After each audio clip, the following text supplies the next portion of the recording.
And I called the bookstore that evening. I was over on Hawthorne. If any of you that are living here, if y'all know where Hawthorne Road is, I was over on Hawthorne, and I called the bookstore to tell Umbiha that I was coming to class that night, and I was bringing somebody with me, and she was like, there will be no class tonight. Something going on. And I'm like, what's the matter? Because I hadn't heard anything. I hadn't been home all day. And she said, I don't really have all the facts, but whatever it is, it's happening on Tamaray and it's happening here all at the same time. And I was like, and I just froze. It was like my whole world from that point changed. And I was driving fast and frustrated having to stop at red lights because I was trying to get home to get to a television. And at the same time, I was trying to call my husband to see if he knew about it and where he was. And when I called him, he was en route to Edenton because he had, and we continued to get to the house. And it was just like not really knowing what to do next, but just dealing with one thought after the other. You get home and you're like, okay, all right, I'm going to turn on the TV. And I'm looking at the television and I'm seeing Tamaray, the land, like I'd never seen it before. And like many of you that were not there, that were looking at it on television, I'm seeing all of these police vehicles. I'm seeing SWAT teams. I'm seeing helicopters. I'm seeing SWAT members or whoever they were, FBI agents, everything, cameramen. And the FBI, whoever they were, dressed in black with helmets. And from the helicopter's point of view, which is what many of us saw on television, we got a helicopter view of the land. I guess they call that a bird's eye view, looking down. And you could see those that lived on the land lined up, being marched from one location. You could see, I mean, they had set up tables and little tents and, you know, and everything. They had just set up shop on our property. And you could tell they had planned on being there for a while. They showed the picture of the pylon, the entrance. And where we're customary to seeing our brothers that were guarding the property when we drive up, that isn't what we saw. On television, we saw police with AK-47 standing there making sure those outside could not get in. And the media did not show all of the Nuwaubian family that had rushed to the scene that were outside of the gate. They didn't show them because, see, if they did, that would have painted another picture. As far as if these people are concerned, they got to be concerned for a reason. And that's why the Sister Mina was saying, don't believe the hype, the sensationalism, which is what sells newspapers, which is what sells stories. And sometimes the heart of a mother or a family member isn't sensationalism. It isn't good enough. And I was just totally distraught because I had a daughter and a son-in-law and a grandchild that lived on Tamaray. And as a mother, my thought was, okay, is she okay? I couldn't even get myself together to get in the car to drive. So I'm constantly talking to my husband on the phone, who's en route there. And when he finally got there, and I'm not going to get into it because he's going to share what he experienced when he got there. In the meantime, my phone started ringing.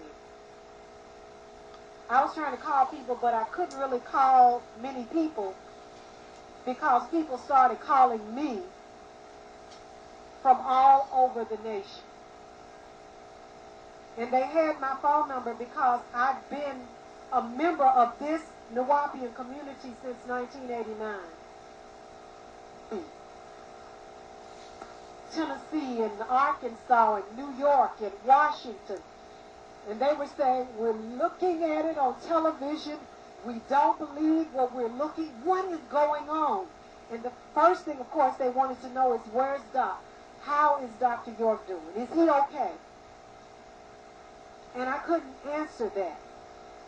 On May 8th, none of us could answer that question. So when I got a phone call in, I called Joe Beasley with Rainbow Push, who had worked with us for years past, because they saw how unfairly we were treated by the sheriff of Edenton, Georgia, Sheriff Howard Seals. And they came out to assist us because they saw how we were being mistreated.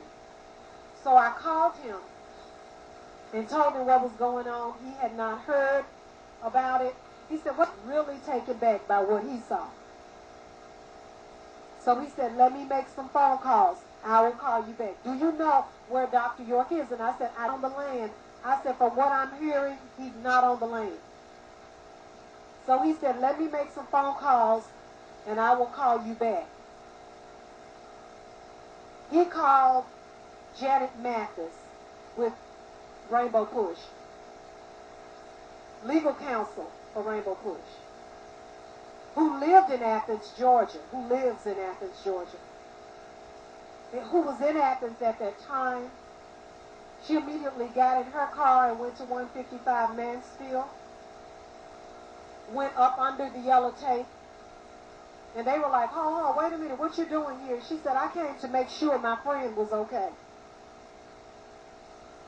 I called Thomas Oglesby with the Athens NAACP. He was like, "What?" He said, "Let me make some phone calls and I'll call you back." He got on the phone and he called Denise Freeman, who we had worked with as well in her political campaign.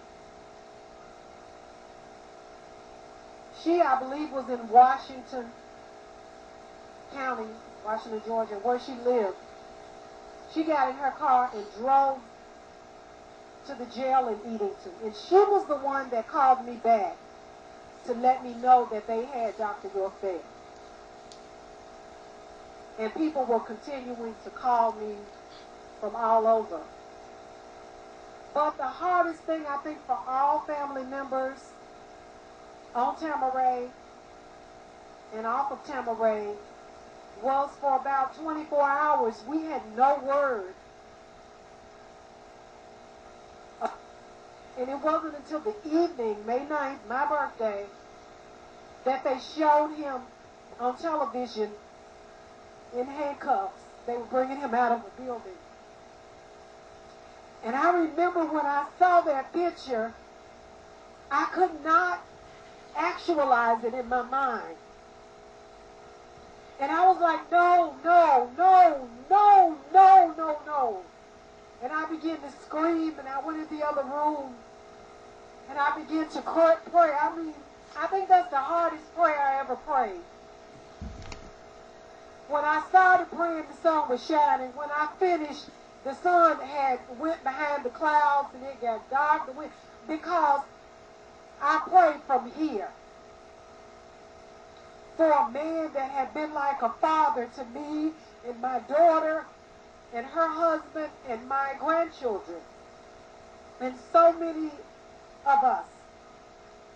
This man that rescued me from the dangerous streets as a single parent, from the dangerous streets of Memphis, Tennessee, where the gangs had begun to have gang fights in my neighborhood. The window of the house next door to me and barely missing an elder that it's time to leave Memphis from that environment. And I embraced the Nuwaubian community. And I have